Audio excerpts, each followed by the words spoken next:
ক্রান্তির বিরুদ্ধে এবার চলে গেল ক্রান্তির দলের সদস্যরা। হ্যাঁ বন্ধুরা, ভিডিওতে লাইক দিয়ে দেখতে থাকুন। নিরুপায় হয়ে যখন অনির্বাণ হাত জোর করে ক্রান্তের কাছে হাঁটু গেড়ে বসে যায় এবং বলতে থাকে যে দোহাই আপনারা প্লিজ যত শীঘ্র সম্ভব আমাদেরকে এখান থেকে রেহাই দিন, আমাকে যত শীঘ্র সম্ভব আমার স্ত্রীকে নিয়ে হসপিটালে পৌঁছতে হবে। আমি যদি বিন্দুমাত্র আর কোনোরকম কোনো দেরি করি তাহলে হয়তো আমার সন্তানকে আমি চিরকালের জন্য হারিয়ে ফেলতে পারি, এবং শুধুমাত্র আমার সন্তানই কি বলছি, আমার স্ত্রীরও হয় কোনো রকম কোনো ক্ষতি হয়ে যেতে পারে। দোহাই আপনারা প্লিজ আমার কথাটা বোঝার চেষ্টা করুন। ঠিক সেই মুহূর্তে ক্রান্ত বলতে থাকে যেরকম করে হাত জোর করে অনুরোধ করে আমাদের কাছে কোনো রকম কোনো লাভ নেই, আমাদের যা আপনার কাছ থেকে আদায় করার ছিল সেটা আমরা আদায় করে ফেলেছি এবং কিছুক্ষণের মধ্যে আপনাকে ছেড়ে দেবো, কিন্তু ছেড়ে দেওয়ার আগে আপনার স্ত্রীকে সুস্থ করে তবেই আমরা ছাড়বো। কারণ আমাদের জন্য যখন আপনার স্ত্রীর প্রসব বেদনা শুরু হয়ে গিয়েছে এবং আমাদের কারণেই যখন আপনার এত বড় একটা বিপদে পড়েছেন, তাহলে আপনারা এতটা নিরুপায় নিঃস্ব করে দিয়ে আপনাদেরকে কী করে আমরা ছেড়ে দিই। এবং এখান থেকে আপনারা যদি এখন আপনার স্ত্রীকে নিয়ে হসপিটালে উদ্দেশ্যে রওনাও হন, তাহলে আমার মনে হয় না যে আপনারা সময় মতন পৌঁছতে পারবেন। এবং আপনার স্ত্রীর যা কন্ডিশন দেখছে তাতে করে মনে হচ্ছে যে কোনো সময় বাচ্চাটা বেরিয়ে আসতে পারে এবং এতে করে আপনার স্ত্রীর বিপদ বাড়তে পারে। তাই আপনি আমার কথা শুনুন, আমি আপনার খারাপ চাই না।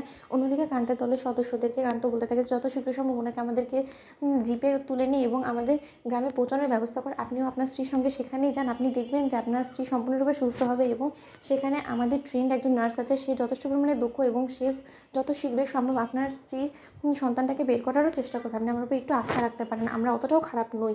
অন্যদিকে ক্রান্তের দলের সদস্যরা ক্রান্তের বিরুদ্ধে গিয়ে বলতে থাকে যে ক্রান্তদা, এবার কিন্তু তুমি মানবতার ফেরিওয়ালা সেজে রীতিমতো নিজের বিপদ নিজেই ডেকে আনছো। তুমি এতটা মানবতা কেন দেখাতে চাচ্ছ বলো তো? তাকে তার মতো করে তার হালে ছেড়ে দাও না, সে যেখানে ইচ্ছে তার স্ত্রীকে নিয়ে যাক না, তাতে আমাদের কী যায় আসে। অন্যদিকে ক্রান্ত বলতে থাকে যে আমি কিন্তু প্রথমেই বলেছিলাম যে আমাদের এই মিশন কিন্তু বিন্দুমাত্র মানুষকে ক্ষতি করা নয়। এখন যখন আমাদের কারণে এই ম্যাডামের এরকম একটা বিপদ হয়েই গিয়েছে, তাহলে ওনাকে বিপদের মুখে ছেড়ে দিয়ে আমরা কী করি বা এখান থেকে পালিয়ে যেতে পারি বলতো?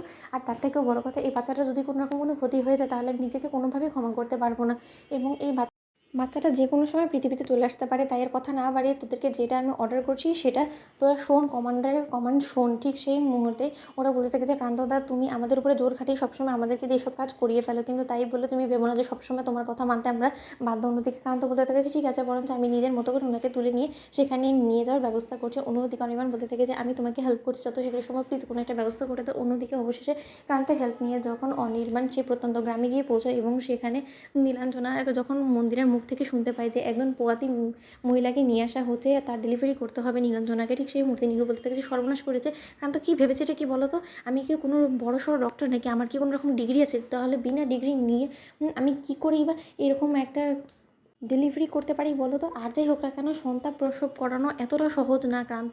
এটাকে কি ছেলে খেলা ভেবে বসেছে? আমি ওরে গুলি বের করেছি বিদায় যে এই কাজেও আমি পারদর্শী সেরকমটা নয়। মন্দিরা ওকে বোঝানোর চেষ্টা করো। অন্যদিকে মন্দিরা বলতে থাকে যে তারা অনেক বিপদে পড়ে এসেছে, তুমি প্লিজ ওদেরকে নিরাশ করে দিও না। তো বন্ধুরা, লাইক শেয়ার করো, সাবস্ক্রাইব করতে ভুলো না।